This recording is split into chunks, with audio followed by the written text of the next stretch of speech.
Appeals. It's June 1st, 2020. We're in the White Oak Room at the Community Center. And we have a quorum here, myself, Mr. Shortle, and Mr. Kavanaugh. The first item is a resolution 20-01, which I handed out. And for consideration, title is a resolution by the Talbot County Board of Appeals regarding temporary policies implementing the board's rules of procedure pursuant to the emergency declaration of the Talbot County Council. And essentially this allows us to have two of our board members participate by conference call remotely in light of the ongoing pandemic. Is there a motion to approve? Yeah, I make a motion to approve the resolution as read and studied. I move that we approve the resolution. Actually, it's going to have to be one of the, Mr. Dorsey, it's going to have to be one of the members here. So we've got a quorum here. So, Mr. Kavanaugh? I'll second that. All right, we have a motion and a second. A motion to approve and a second. Those in favor? Aye. Aye. Okay, carries unanimously. Now joining us remotely will be Mr. Dorsey and Mr. Quebec. You all there? Yes. Great. Next, we have minutes from January 6, 2020 and January 27, 2020. I know the members, the three members here have seen them. Make a motion to approve the minutes. I'll second that. We have a motion approved and a second. Those in favor? Aye. Aye. Okay, the minutes are approved. With that, we'll move on to the public hearings. And first public hearing is 20-1705. It's an applicant, Michael and Linda Renko. Yes. And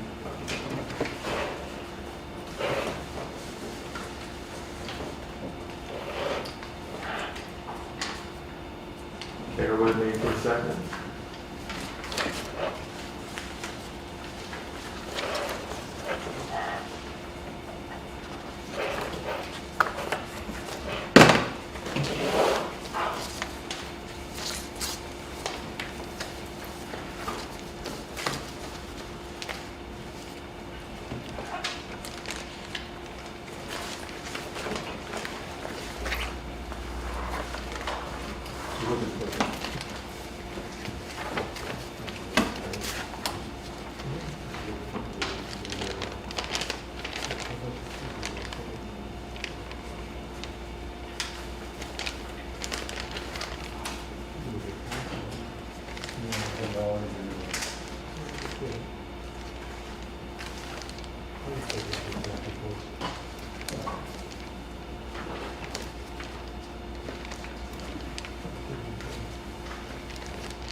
Okay, first application, as I said, is 20-1705.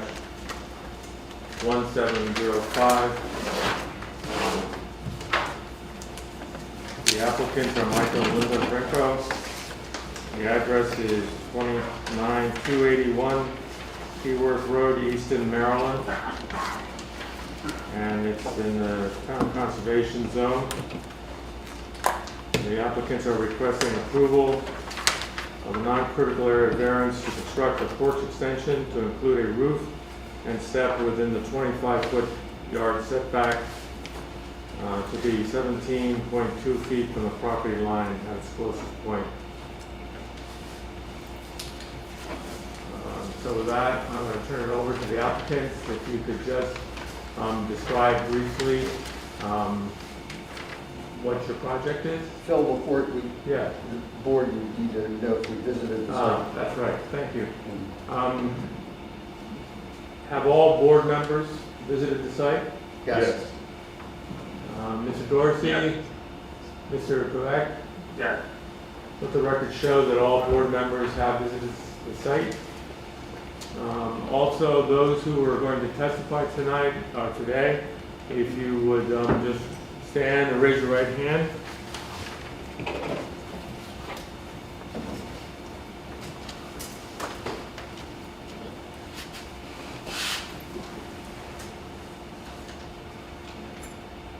Do you swear or affirm under penalty of perjury that the testimony you give is true and correct?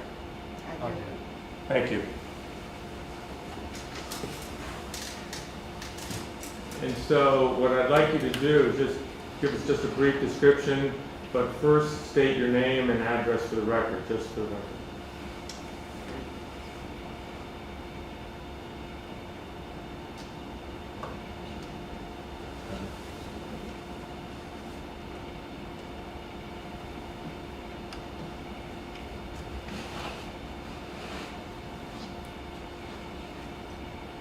Michael Rico.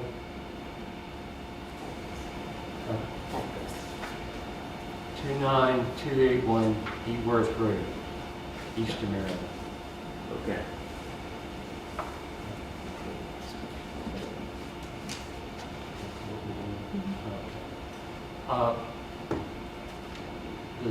The step on the existing house now is nowhere near the driveway.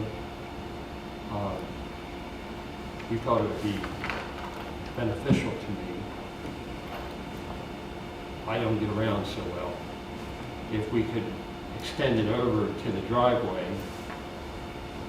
and then I could get out of the car and I could get into the house without having to wander through the grass to get into the house. We wanted to, it has a small stoop over top of it, replace the stoop with a gable to cover it from the weather. It won't be out any further than it was before because of the way it's laid out.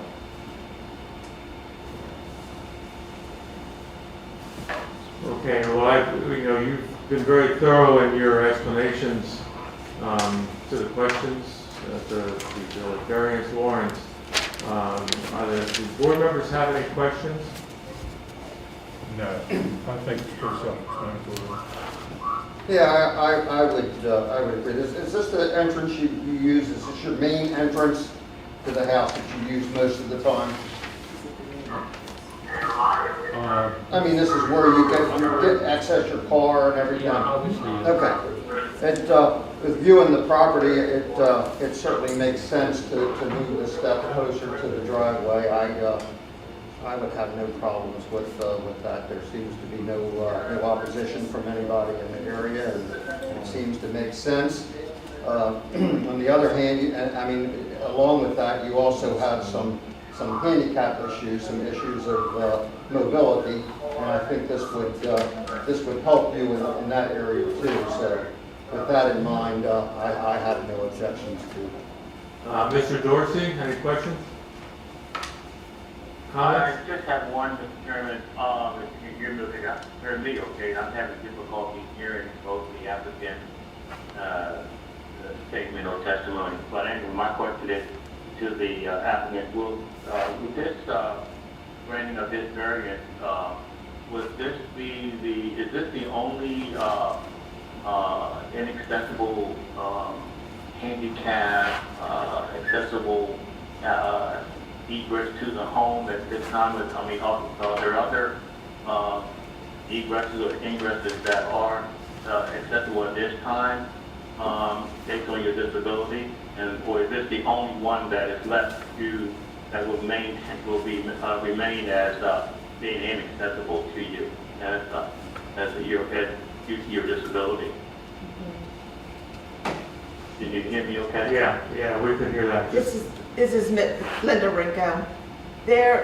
We are having a ramp put onto the back of the house, so that, because the land is a little higher back there, but anyway, there is a ramp going into the house, which will be done later this summer. Okay, so the front is the only ingress and egress that would remain inaccessible to you based on your present Correct, disability. Is that correct? correct. Okay, thank you. Mr. Quebec? No, I don't have any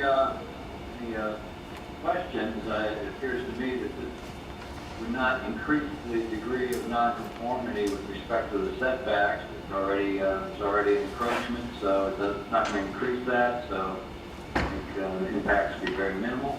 So that's my only comment. Okay, and I would just add that we've had a case like this before where a house is built right on the setback or just maybe part of the entrance protruding into the setback from years ago, and where the homeowner was asking for a covered access, and it's something pretty reasonable to request, and as you said, there's no increase in, it's not getting any closer to the street. So with that, I don't hear any objections. Is there a motion to approve, or?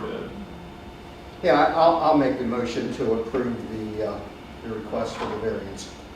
A second. Okay, we have a motion to approve the request from Mr. Kavanaugh, a second from Mr. Shortle.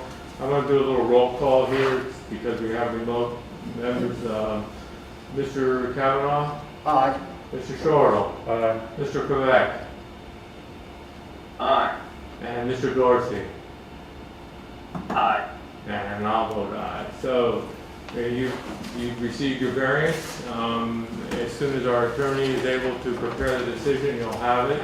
And then from that date, you'll have 18 months. There is, and you can, if you can't, beyond that 18 months, there is a possibility of getting an extension if you need it. So, Is there a motion to adjourn this public hearing? So moved. Second. Those in favor? Aye. All right, so finish with you guys, and we'll move on to the next one if they are here. Thank you.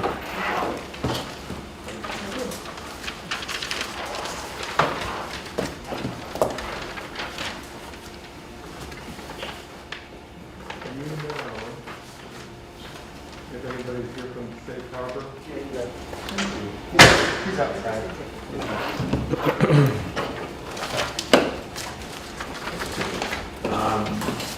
For you two board members out there, it's supposed to be a couple minutes while we're getting set up.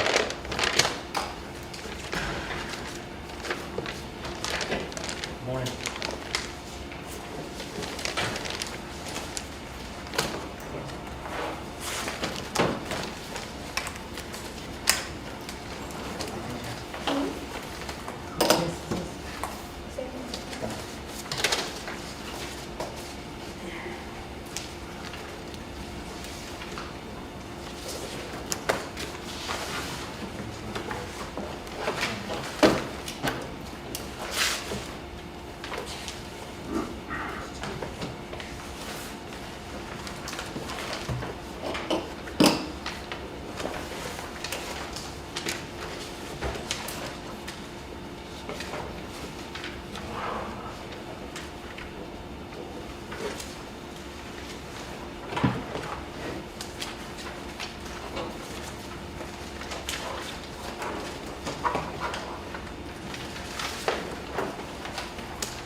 This one for the sign.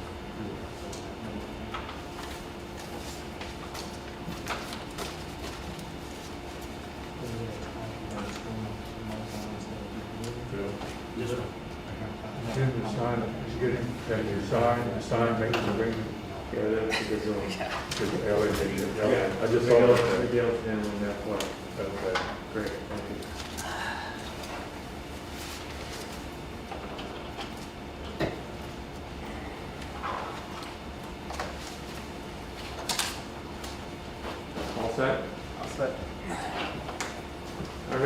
hearing is 20-1709. It's the applicant is Safe Harbor Construction LLC. And the location is 947 Talbot Street, St. Michael. The applicant is requesting a variance of the required 50-foot front yard setback to 30 feet to construct a model home with handicap accessible amenities to be used as a professional office on the first floor and accessory single-family dwelling on the second floor. And this is in the general commercial zone, map 201, parcel 1305. We have with us Chris Waters, is it? Yeah, Chris Waters, And Davis Bowden for Dell. okay, and could you just give us a brief description of what you're here for? The board had, Chris, can you speak right into the mic? yeah, Thanks. the board had reviewed this a time period before, and it had expired, and it's sort of my fault, I didn't realize that we couldn't get another extension for a year, because a lot of times when we deal with planning and zoning, we can file for year extensions for projects and everything, but I didn't realize that didn't apply for the Board of Appeals. So that's one of the reasons why I'm back here, because we were just dealing with site constraints and everything. We worked everything out with Planning Commission and Mike Martell with Stormwater Management and State Highway entrance stuff. So we're really at the point now of having this project, starting for construction probably within a month or so. So this is just one of the unfortunate steps that I had to come back and apply for the setback. Has anything changed from the last application? Just the stormwater and everything has gotten really more detailed. It was more general when we first came because we weren't sure exactly if we could get this, that part of it. So once we got the Board of Appeals setback from the board, then we started continuing on. So since the time that I was here before, the plan has become really way intensively detailed and meeting stormwater requirements and all that stuff. So this is, like I say again, we've come full circle. It just took a little time. That's all. I'm out of practice. I forgot to do something. Have all board members visited this site? Yes. Yes. Okay, let the record show that all board members have visited this site. And Mr. Waters, if you would just raise your right hand. Okay. Do you swear or affirm that the information or the testimony you give this board is true and correct? I did. Thank you. The last time you were here, there was some conditions like removing a shed, etc. Has all that been done, or is It that, will be. Okay, Yeah. it's still Like the house, there's an existing house there now, that's gonna be taken down, the shed's gonna be removed and everything. There's gonna be a new model home put there for Safe Harbor Homes' business. So, I'll ask the board members if they have any questions. I just want to say this is essentially the same application we saw before. Right. The facts have not changed. It's essentially the same decision, and the only reason we're here is because within the appropriate time frame, no extension request was filed. So it had to be reheard. Are there questions from the board? Yeah, you answered the one. You are going to, the existing home comes down completely and this replaces it. Yes.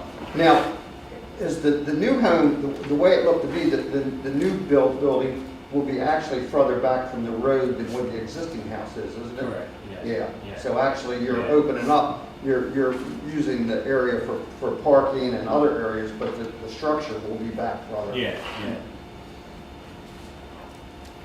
The requested setback has also changed. On the original application, it was 28 feet, and now they are requesting 30 feet. Yeah, I remember this very well too. I think we granted it before, and I see no reason not to grant it now. I think they've done everything probably more detailed now, we've got more detail now than what we had before. So I have no problem with it, so. And either Mr. Quebec or Mr. Dorsey have comments, questions? I don't have any questions or comments. I'm just having difficulty hearing. How much have you, have you been able to get the gist of what's going on? Yes, I think so, Mr. Chairman. I believe, yeah. I didn't hear the applicant's, all of the applicant's testimony though. I didn't hear any other comments from the board there, board members who were present.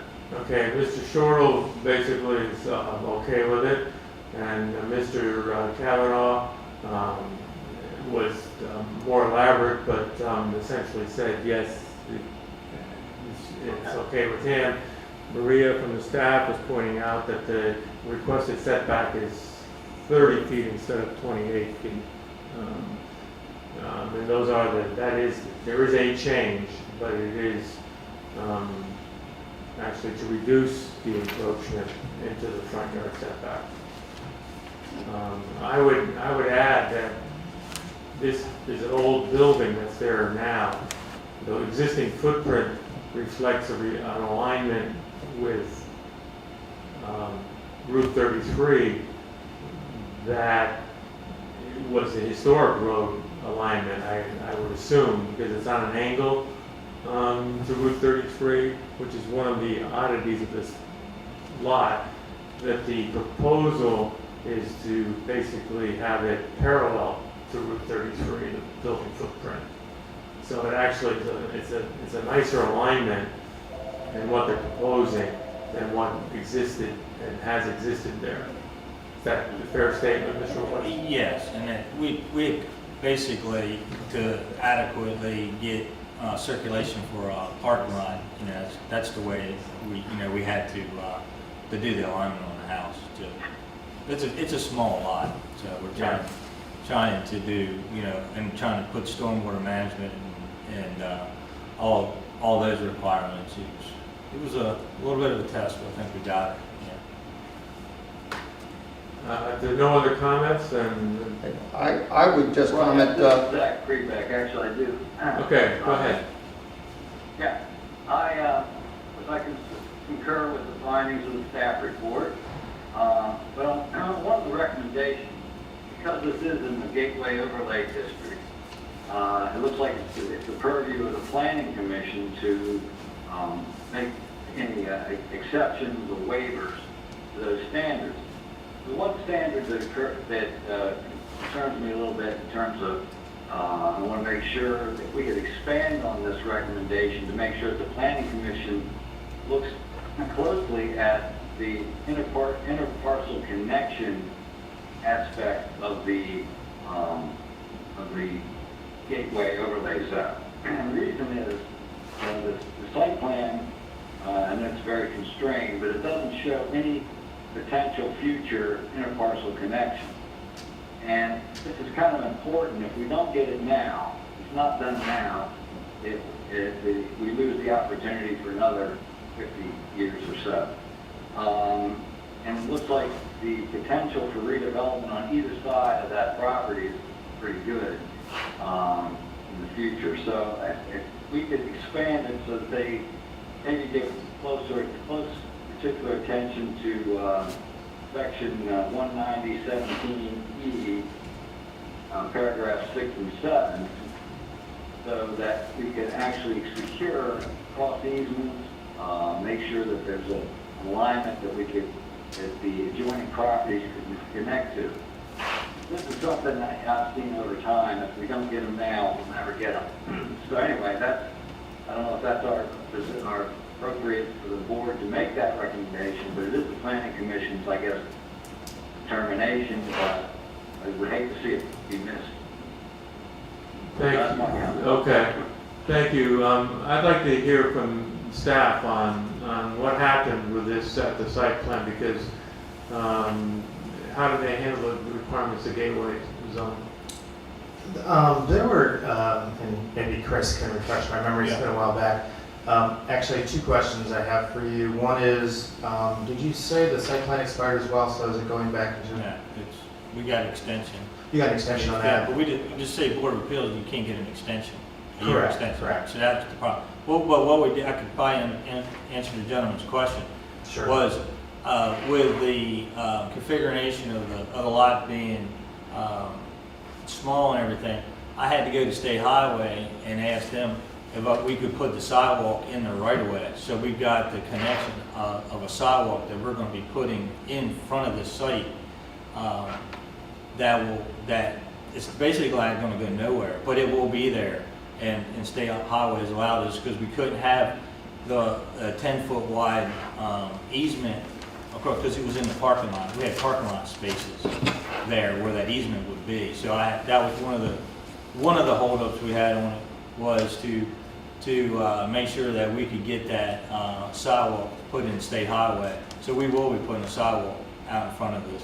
Yeah, if I recall that Chris is correct, there was considerable discussion about that, and that was because of the constraint of the site based due to its lot size, existing configuration of the lot, and so I do recall that the applicant had asked for several waivers to the Gateway Overlay District, and that the Planning Commission did approve them. I don't know if you heard that, Mr. Kovac, but basically Yes, are you okay with that? it appears that the planning commission has looked at it, and it sounds like at least there's a pedestrian interconnections being taken into consideration for future. And it is future. I mean, we put these things in now, but eventually when that redevelopment occurs, we get the completed pedestrian ways. So it sounds like that it's been looked at. I want to make sure it's been looked at, and it sounds like the pedestrian connection is going to be made, and that may be the best we can get right now. All right. Thank you. Thank you. Mattel, is there any plans for any kind of a service road on that side of 33 in that area? Does the Gateway plan encompass anything like that? No, not that I'm aware of. The Gateway plan talks about setting aside area for the sidewalk, but there's no county plans to be able to do that. The town of St. Michael's opined on the application at the time that it was in front of the Planning Commission. That was their main concern, was making sure that there was set aside for the sidewalk connection, and that's why it took so long to negotiate that between the applicant, the town of St. Michael's, Talbot County, and the State Highway Administration. But they did resolve it. Okay. But no, currently there's no plans to do that. Okay, so that, I knew there was some question with the town of access and service and all, but it was mainly, they were concerned, the holdup was the sidewalk access and not an actual service road. Correct. Okay. That right of it, I don't have a plan in front of me. It's like 80 foot wide. Mhm. Yeah. So I mean, the right of way is actually quite a bit back on these properties and everything. And as you go into St. Michael's, the sidewalks ahead of that, I mean, the next sidewalk that's closest to the site is into St. Michael's. Those sidewalks are in the state highway right of way.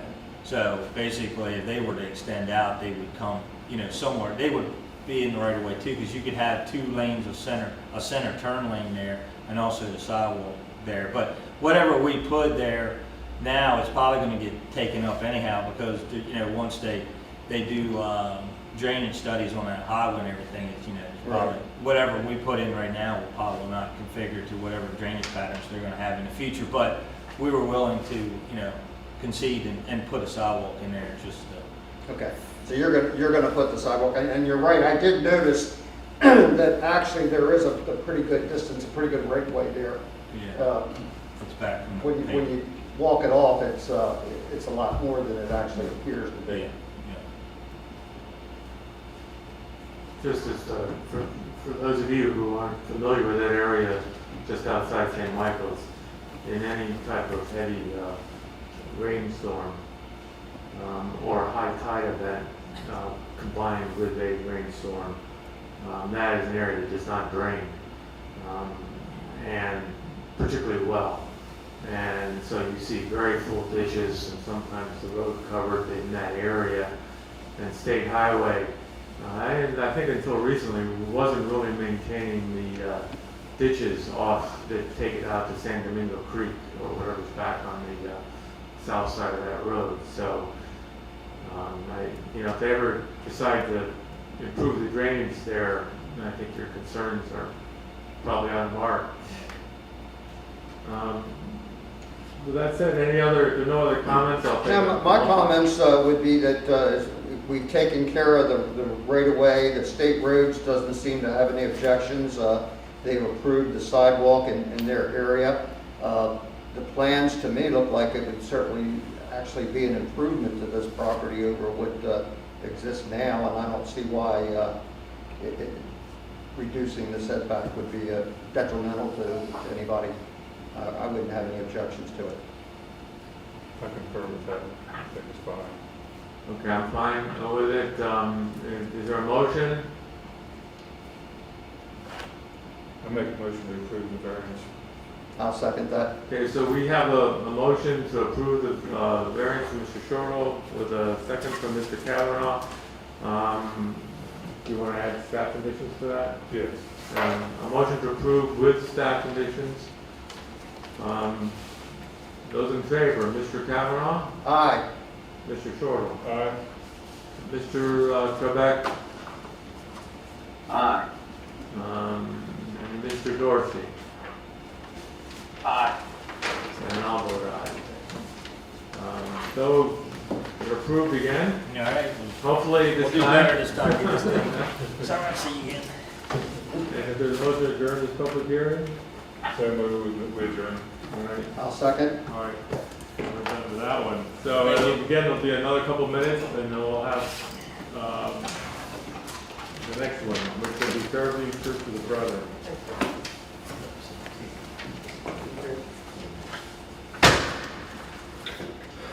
Phil, this phone ringing, is that Yeah, people that's trying to okay. participate Yeah, here? That's just the general. You're doing okay with it, Will? Yeah. I could do this coffee at some point.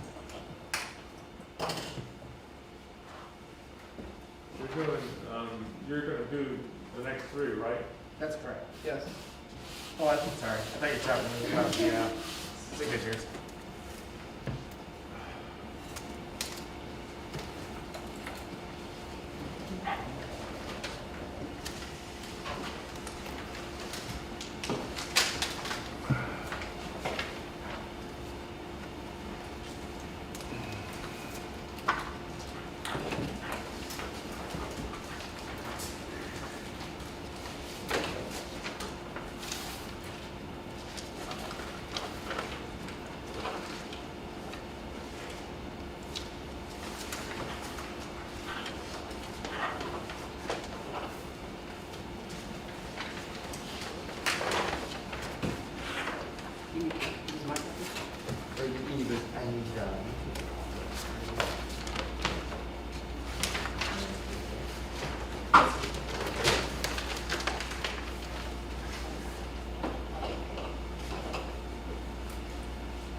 Ready? Okay.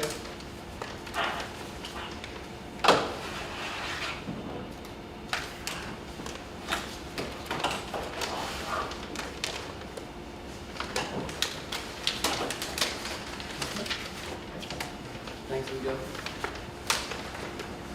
All right, the next application is 20-1707, Fairview Congregation Church of the Brethren. And it's at 11,243 Chapel Road, Cordova, Maryland. It's in the Agricultural Conservation Zone, map 12, grid 20, parcel 38. It's another one we've had before, but again, didn't get an extension. So, have all board members visited the site? Yes. Yes. Yes. Let the record show that all board members have visited the site.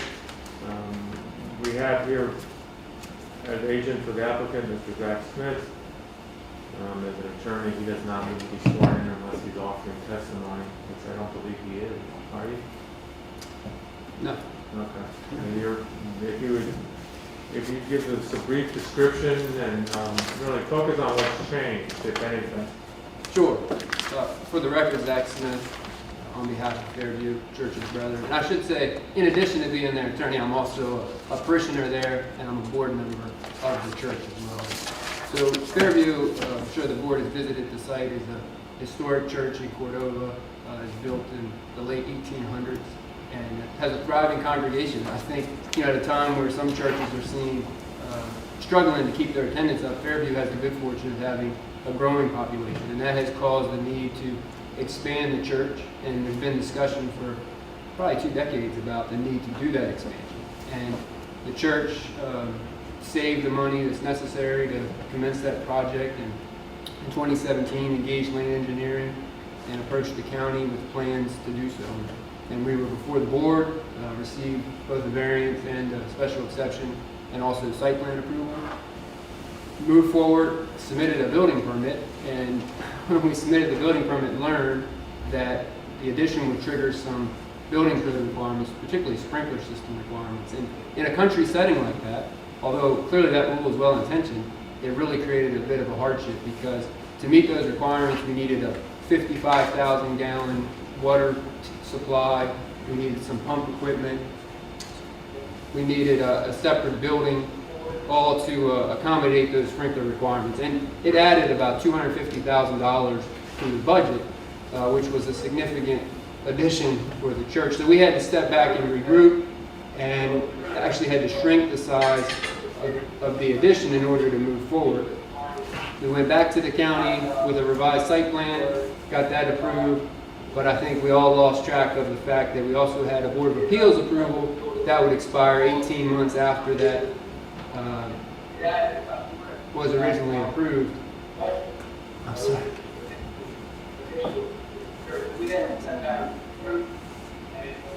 Is that mine? No, I just muted them. I think they're watching YouTube, and so. Oh, I see, okay. Yeah. When they're ready to speak, I'll unmute them. Who's that?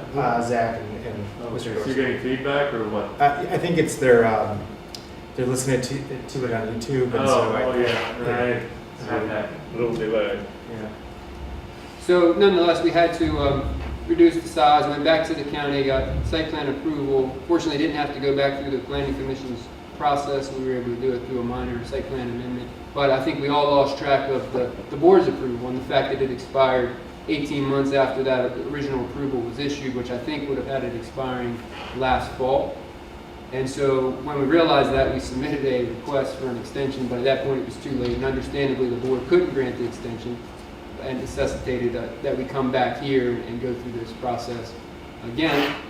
So we submitted for that, went to the Planning Commission last month, received a favorable recommendation on the special exception, and that brings us back here to you today. The application is similar, except our addition has shrunk. The prior approval was for an addition that was 60 feet deep. Because of these, to avoid those building code requirements, avoid triggering them, we had to reduce it to about 20 feet.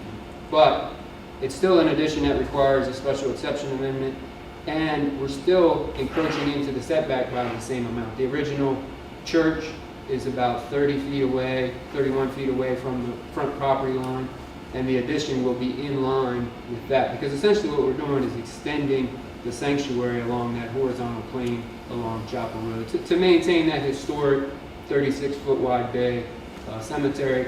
The addition will accommodate a little bit more sanctuary space, but also provide ADA accessible bathrooms. Currently we don't have those. We'll also provide a commercial grade elevator. Currently we have a residential type of elevator. It'll also provide a nursery space and some additional foyer area to receive folks.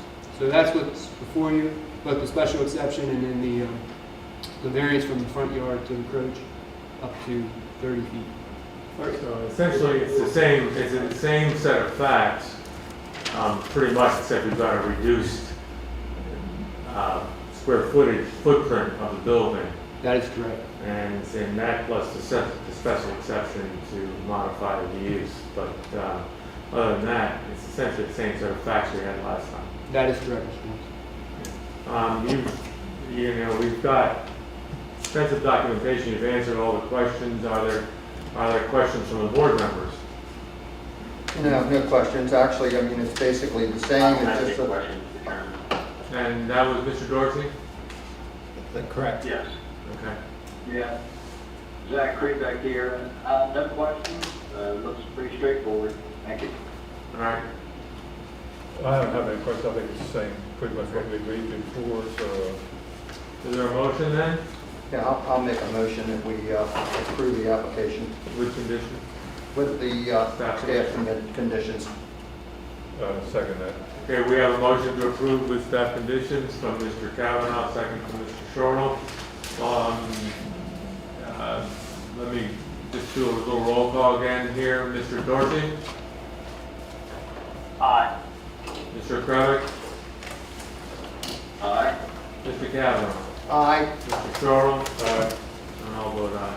So you have, that one's approved. Again, Mr. Smith, 18 months. Thank you. I just thought I'd remind you. No, I appreciate it. And is there a motion to adjourn this public hearing? So moved. All right. And, I'll second. Thank you all very much. okay, we're adjourned on that. I'm gonna step up. And we're gonna take about, what, 5-minute recess? No more than that. Okay, 5-minute recess.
Next application is from Karen Footner.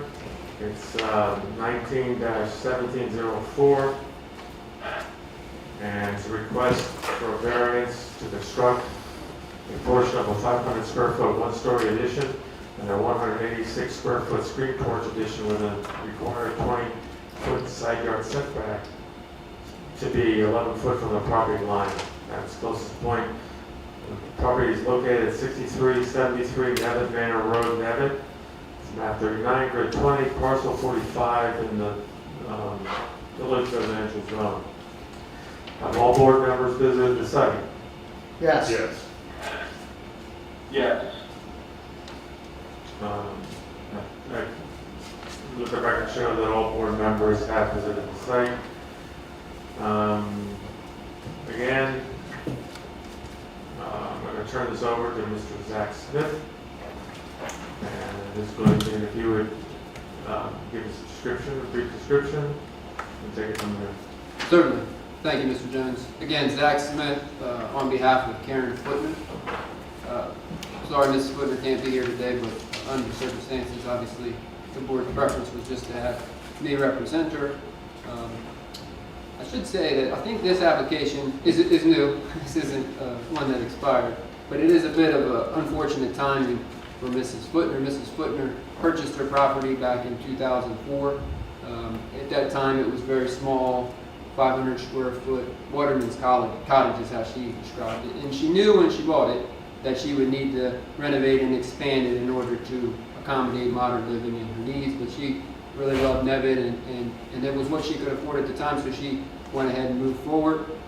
In 2017, she developed some plans to expand it to provide the expansions that were needed to accommodate her. And she moved forward at that time with a permit from the county and commenced construction of one of two planned additions, an addition off the southern side of the house. And at that time, she could not, didn't have the resources to do both, so she picked the southerly addition and decided to delay slightly the northerly addition. She completed that project, continued to save, and then last fall went back to the county to permit the second of the two planned additions. But unfortunately, when she submitted the permit, she learned for the first time that the zoning of her property had changed, and consequently, the side yard setback had changed from 10 feet, which were what the design plans were designed to meet, to 20 feet. And that really threw a wrench in her plans to expand. She looked for ways to reconfigure and reduce, but after some discussion with the county and with her design professional, determined that was not feasible, and that gave her the only path forward through the variance process, and that's what brings me here to you today.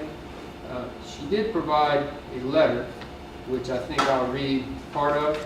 Well, if you want, I could read it as in our notice, given the unusual circumstances associated with the virus, we said that letters that were received, we would read into the record, and if they were less than 250 words, then we'd excerpt. But I think this is a very good letter, and it goes specifically to some of the questions related to the warrants. And so if you want, I can just read the paragraphs that are most pertinent. Again, this is a letter from Karen Footner dated May 28th, and I'm going to start with the second paragraph. As stated in the application, I purchased my home in 2004. I recognized at that time that certain renovations and expansions would be necessary. I also understood at that time that the needed expansions were permissible under the applicable zoning, which required a minimum side yard setback of 10 feet. After considerable saving, I set out about to complete the necessary renovations and expansions in 2017 based on plans created by me and my design professional. The 2017 design plan included relatively modest expansions off the north and south sides of my home. I completed the southerly addition in 2017/2018. I plan to commence the second phase of renovations in the fall of 2019. But after submitting for a building permit, I learned for the first time that the zoning of my property had been changed. and consequently, the minimum side yard setback had been increased from 10 feet to 20 feet. My renovation plans contemplated a 10-foot side yard setback. Therefore, the needed northerly expansion cannot be completed without the variance that is being sought. And after learning of the new increased setback, my design professional and I considered if the proposed addition could be reduced and or reconfigured to comply with the new setback. Because the proposed expansion was already very modest and merely proposed the minimum functional dimensions that are needed for the planned improvements, we determined that a reduction in square footage is not practical. Furthermore, due to the small size of my property, site constraints, and the existing floor plan of my home, we also determined that a reconfiguration of the proposed area was not practical. Accordingly, we determined that the only reasonable option for proceeding is to seek a variance from the new 20-foot side yard setback standard. And this footnote goes on to say that the addition is very modest. The resulting structure will be consistent and compatible with the established character of the village of Nevis, and the variance is necessary under the circumstances to allow me to create a functional living room, screen porch, and powder room.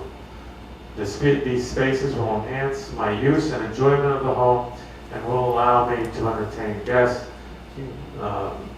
And the spaces that I'm seeking to create within my small home are customarily found in other homes within Nevis and throughout Talbot County. Once my planned addition is complete, my home will include only approximately 1,400 square feet of space, a relatively small home for Talbot County. And the proposed addition will encroach approximately 9 foot into the new setback that was established in 2018, but will be located more than 10 feet from the side property line, consistent with the prior setback standard and the established pattern of development within the village of Nevis.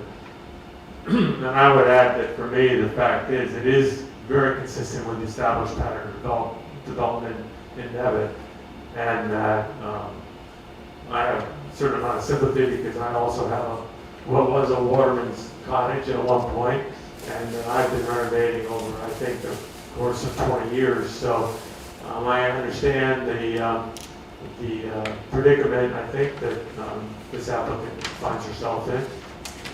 I think, by the way, the standards have been adequately explained. I don't have any questions. It's very clear to me. Board members, if you have any questions for the applicant or for Mr. Smith? No, I don't have any questions. I think it's a very neat little house as it is, and where she wants to put it, is that the only place she could put it. I noticed a large tree in the back of the house, so there's really not much room to go back there with any kind of construction. It makes sense to me to add it to the end of the house to continue to flow. So I have no problem with it. I just have one question. On the plan that we got, it's dated 2/29/20, the lot that's affected, the lot next to him that's going to be affected by the setback is listed as Timothy Jane and Catherine Jane. And on the adjacent property owner list, that lot, that parcel 43 has got a different name. Is the adjacent property list is the current tax assessment record. So I assume that this plan, dates back to 2017 when he first started. So Right. I think that the designer just didn't update that property reference. So what's reflected on your property owner list is the current property. Okay, this is because, that would be my concern, that the current property owners were the ones that were notified, because actually this setback affects them, so, Sure. okay. Questions from Mr. Quebec or Mr. Dorsey? I don't have any questions, Mr. Chairman. Okay. This is Mr. Just back, Creekback, no actual questions. I agree that the variance itself is not doesn't appear to be impacting on the adjoining property through the berm. evergreens and so on, and the actual distance of the property, the distance of the dwelling, I should say. So, and of course, it is consistent with the surrounding neighborhood. So, no concerns. Thank you. Okay, is there a motion? I make a motion to approve the variance. Any staff conditions? With the So we have a motion from Mr. Shortle to approve the variance with staff conditions. Is there a second? I'll second that motion. And we have a second from Mr. Kavanaugh. I'm going to do this without a roll call. Give the comments. All those in favor, say aye. Aye. Aye. You have the variance, Mr. Smith, and if you would emphasize to Ms.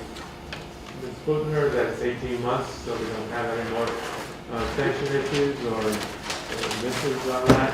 And if you would just pass on as well my appreciation for her essentially waiving her right to be here, given the circumstances of the virus. It's helpful to all of us.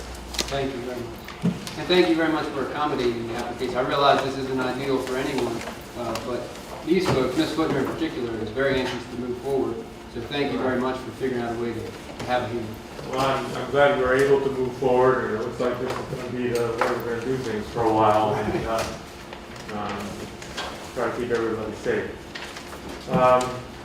So we'll take another few seconds here and get ready for the last request.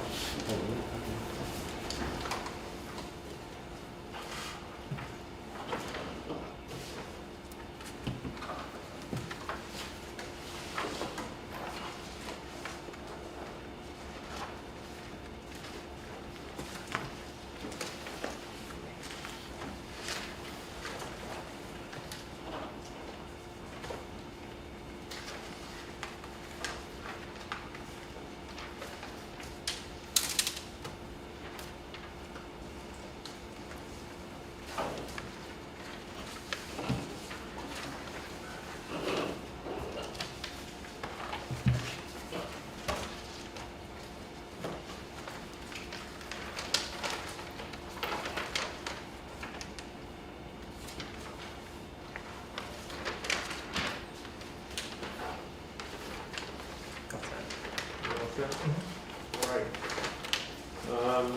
Final public hearing is applicant is Edward and Kristen Tracy. 20-1708. They are requesting 4 variances to permit the following development activities within the shoreline development buffer. These are expansions to a non-conforming dwelling. One is to construct a screen porch consisting of 239 square feet, located 86 feet from mean-high water. Second is to construct a master bedroom porch addition of 95 square feet, located 58 feet from the mean-high water. Third request is to construct a 1-story addition of 130 square feet, located 79 feet from mean-high water. And the fourth is to construct a 50-foot square foot stoop, steps and walkway, located 88 feet from mean-high water. The closest point of the existing dwelling is located 58 feet from mean-high water. Property is located at 4780 Ferry Neck Road, Royal Oak, Maryland, at 52 Grid 4, Parcel 7 in the RC zone. Have all board members visited the site? Yes. Yes. Yeah. Let the record show that all board members have visited the site. And with that, again, I'll turn it over to Mr. Smith to give us a brief intro or description of what the applicant would like here. Sure, thank you, Mr. Chairman. Again, Zach Smith on behalf of Ed and Kristen Tracy. Again, similarly, Tracy's would have liked to have been here today, but under circumstances understood they couldn't. Also, Sean Callahan from Lane Engineering has been very involved in the project and ordinarily would have been here, as well as their architect. But I'm here to hopefully carry it for the team. So the Tracys bought that property in 2016. It's actually improved with a very historic home. So the tax records give it a date of 1800. Sometimes I find that those just generic dates that it may be some other time, but clearly it's a very historic home. And the Tracys are very much in love with the house and want to renovate. I think some people might have bought this lot and thought to tear it down and build something new, but that clearly is not what they want to do. They like the historic home. It's not, it can't quite accommodate modern living. They would like to make some modifications to it and would like to have an expansion. The Tracys have a large family and their children are, becoming young adults, and they foresee grandkids in the future, and they really want to have a home that can accommodate their family and they can get together for celebrations. So they engaged an architect and Lane to help them come up with a plan for expanding. And from the beginning, it was understood that the property, that the existing structure is partially within the shoreline development buffer, and the expansion should be located outside thereof. And the architect did a great job of positioning a large addition at the southeast corner of the existing dwelling, outside of the critical area buffer and not requiring any sort of relief. But because the structure is partially in the critical area shoreline development buffer and some particular renovations, which I'll cover in a second, we did need to seek variances. This type of application is what sometimes could be pursued through the minor variance process at the staff level administrative process. But because a large portion of the structure is not in the buffer, this didn't qualify for that. So it required a full variance, and that's why we're before you today. But the specific variances that are proposed, and I should say this property is somewhat unique too, in that because of erosion over time, the north side of the home, you can see the property to the north, there's been a lot of erosion, and now there's really water essentially on two sides of this dwelling. And I suspect just from looking at it, that when this house was built, it was probably more than 100 feet from the water. I mean, just a lot of wave action there, you can tell. And they've done, their predecessors took substantial steps to try to prevent further erosion. And you can see from the area, other neighbors have done the same. Nonetheless, the current structure sits, as Mr. Jones said, at 58 feet from the shoreline. And what the Tracys would like to do within the buffer is there's currently no first floor master bedroom, and looking ahead as they age, they want to make sure that this house is going to accommodate their needs and accessibility. And there's an existing, I think it's a mud room, and I'd call it a library on this wing of the house that's in the buffer. And they'd like to convert that space, that existing space, into their master bedroom. The only problem is there's no closet, because it's an old house and it didn't have closets, and again, that wasn't a bedroom. So they need to have a small bump out to accommodate that. And then they also desire to have a small porch off the master where they can step out and enjoy the views of the water, the breezes of the water. There's an existing entry to the home that is going to be reconfigured. And it's actually reduced in size from what it is today. This small porch there today is going to be reconfigured just into a step. And then lastly, they would like to have a relatively small screened-in porch off of their family room. And I think necessarily that needs to be on the water side of the house, because they want to be able to take advantage of the views and the breezes. And I think the mosquitoes can be a bit much down there, so this would give them a respite from that. And, looking around at the other houses in this area, this house, after it's renovated, consistent in size, certainly no larger than some of the neighboring structures. All of those structures, from my observation, have porches on the water sides of the house. Clearly, bedrooms would have closets, and clearly entryways would have steps. So I think these are all things that are consistent with what other homes have. I don't think there's any special privilege. The staff report I thought was favorable. The critical area comments stated no objection because of the minor nature and the fact that they did what they could to configure the addition outside of the buffer. So with that, I'm happy to answer any questions, but that's our presentation. You mentioned the erosion, and I think several years ago, we had a case not on the same road, but with that same opening or lookout into the shop tank. It's a very long fetch, which in that other case, they had actually documented how much land had been lost. So it was hundreds and hundreds of feet. And so what was, at least when I was out there, was a gorgeous, nice, calm day. And a view, you can just imagine what that would look like with the wind action over that long fetch building waves. So I think you're correct in your assessment that there's been substantial erosion there. The house will probably well outside the 100-foot at one time in its history. That does, and the way it's sited to the shoreline, creates kind of a unique situation in terms of being able to expand an old house, given that you want to keep the house itself. So those are my thoughts, but other board members? No, I mean, it's a large lot, it's 5 acres, but it is kind of an unusually shaped lot. It has an hourglass area where it narrows right beyond the house, so they're pretty limited to what they can do with the house where it's situated. They're constrained by the borders and the narrowing of the lot. And you got septic reserve areas, and you got, also you got big old trees where they could do something. You got these big old trees, so Right. I don't think necessarily want to just go cut all down the trees either. And the Critical Area Commission doesn't seem to have any problems with the request. They didn't name any problems at all, so I think in lieu of that, I don't see why what they're asking for doesn't seem to be unreasonable. It's not an extremely large encroachment beyond what's already there into the area. Their main new structure is in an area that's approved, so I think they've done what they can to maintain the integrity of the lot. Mr. Shortle? Yeah, I think Mr. Cavanaugh's pretty well covered it. I think Okay. it's a good idea. If they want to maintain the old structure, which is fine, and expand what's to meet their needs. And two members of home may not have heard the comments here, but basically Mr. Shortle and Mr.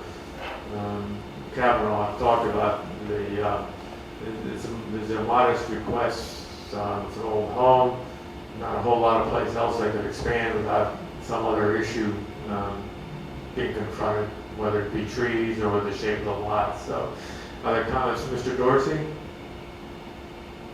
I concur with the Mr. Shortle and Mr. Kavanaugh's comments. It's a modest request, and I believe the applicant has met all of the standards to approve their request for these 4 variances. Mr. Krivak? Yes, I concur with the other members and with the findings of the staff report. On one of the recommendations, it looks like to make a finding regarding adverse impact on water quality and habitat, one of our requirements. Buffer management plan will be required. I was wondering if there's anyone, I guess, it looks like there's about 4,000 square feet of buffer planting that needs to be done, but we got no information on that. Does the applicant have any information on what type and where that 4,000 square feet might occur? I do, Mr. Krivak, so and I apologize if we didn't submit it. We do have a buffer management plan. We haven't yet submitted it to staff for approval, but Sean Callahan has developed a plan consistent with the COMAR requirements, consistent with the Talbot County ordinance, that would propose additional plantings, large trees, you get so many square feet, shrubs, you get so many square feet in the buffer. All those plantings would be placed. And there are a number of existing mature trees in the buffer, but those additional plantings will be placed in the buffer, supplementing those trees. I think, to the extent views can be maintained, that would be the preference. It's not, the requirement isn't to fully establish the buffer, but we will certainly meet or exceed the minimum standards, and that will be submitted and reviewed by staff before any permit is issued. Other comments? Mr. Chairman, we do have one caller on the line. Okay, go ahead. There's another caller on the line. Would you wish to speak for the public hearing?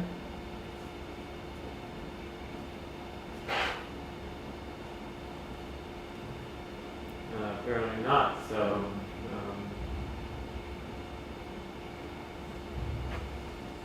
if there's no other comments, then, is there a motion? Yeah, I'd make a motion that we approve the 4 variances that are requested and include any staff and critical area commission requirements. Second? Second. Okay, we have a motion from Mr. Kavanaugh to approve the variance requests, the 4 requests with staff conditions and the critical area conditions. And we have a second from Mr. Shortle. All those who are in favor? Aye. Aye. I think you have, that said, I think you have your variance, and again, 18 months. Appreciate it if you would pass on the need, if they can't get that, if they need an extension, to please request one before the time expires. Thank you, Mr. President. Thank you, board members. And is there a motion to adjourn? So moved. All those in favor? Aye. Aye, we're done. Thank you very much. Thank you at home for working with us on that. I know that wasn't as easy as we'd all like, but we'll get better at it. And Thank you, Mr. Chairman. stay safe. Thank you. Thank you.